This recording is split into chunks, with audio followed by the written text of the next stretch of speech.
Abi evde.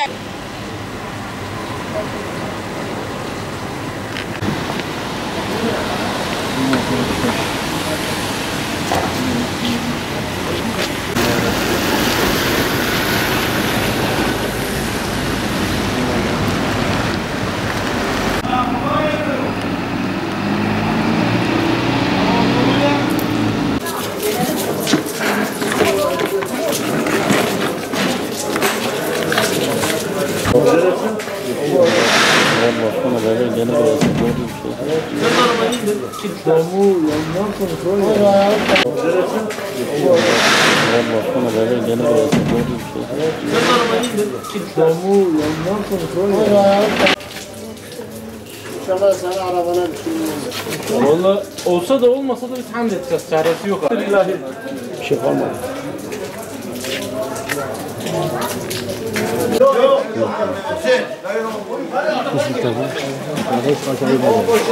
Bırak, bunu şunu.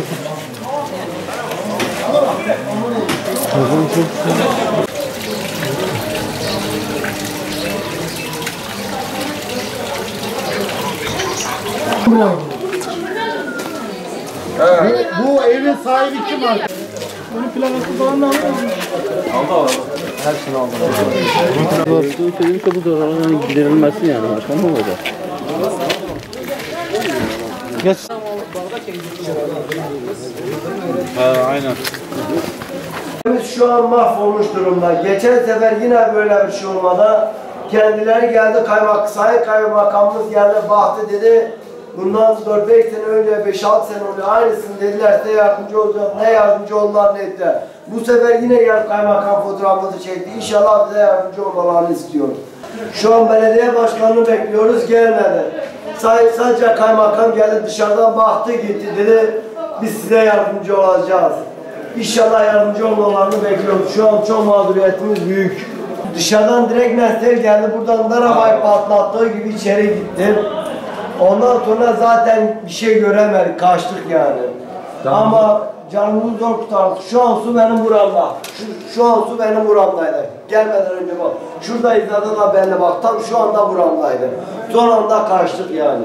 Şu anda evdeydik. Sen geldi nasıl kapıyı açıp hemen yukarı kaç. Çünkü hemen buramıza gelmiş. Şu an mahvolmuş durumdaydı yani. Bayağı bir sıkıntımız var. Ankara'da da böyle bir durum olmuştu. Dediler devlet size yardımcı olacak, yardımcı olacaklar mı söylüyorlar. Onda bir şey bilmiyorum yani. Allah millete yardım etsin. Milletin işi zor. Çünkü kolay değil, felaketimiz çok büyük bir felaket.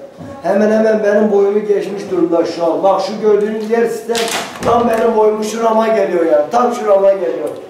İnşallah kaymakamımız bizden yardımcı olacak. Mağduriyetimiz çok büyük. Çamaşır makine, buzdolabı, televizyon hepsi gitti. Hiçbir şey kalmadı. Sıkıntımız büyük yani. Halimizi de görüyorsunuz. Buraya bakın. Bak şuraya bakın. Motor nereden motor? Motorumuza çay gitmiş yani. Bak şu halimize de bakın. Komple evimiz şu an mahvolmuş durumda. İnşallah yardımcı olun. Kışın böyle bir yağmur görmedik. Yani bu rahmet değil, bu gazap oldu bize.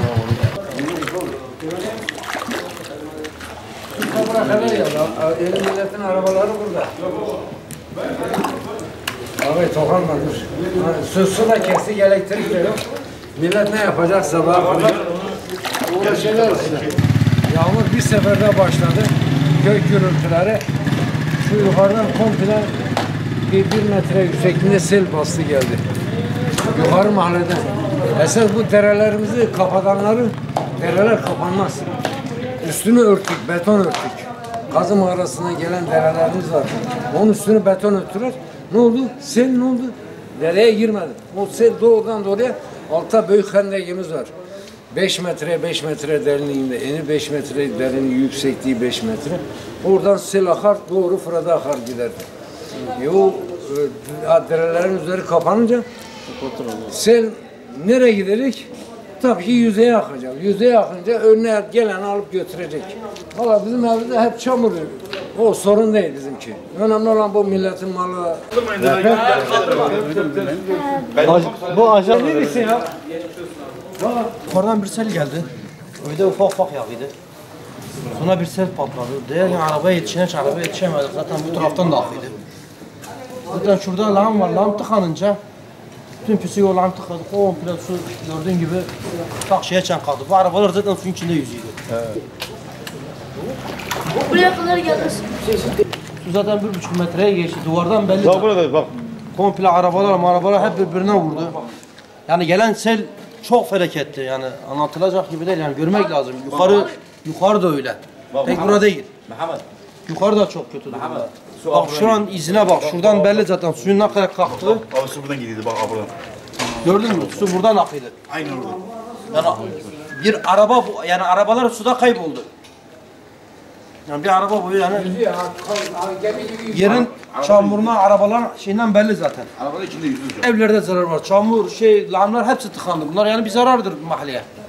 Altyapı zaten altyapı yok. Buranın altyapısı yok. Altyapı sıfır.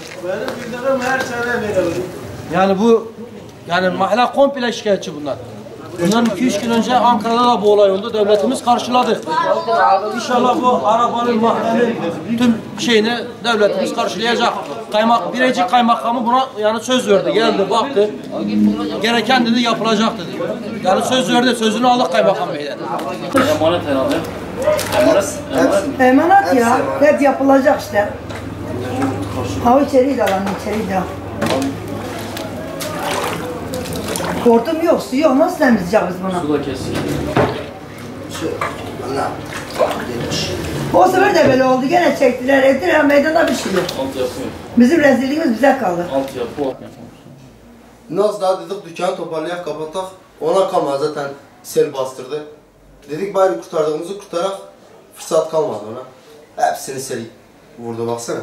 Matkap hepsi gitti. Çanak manak hepsi. Hepsi suyun içinde.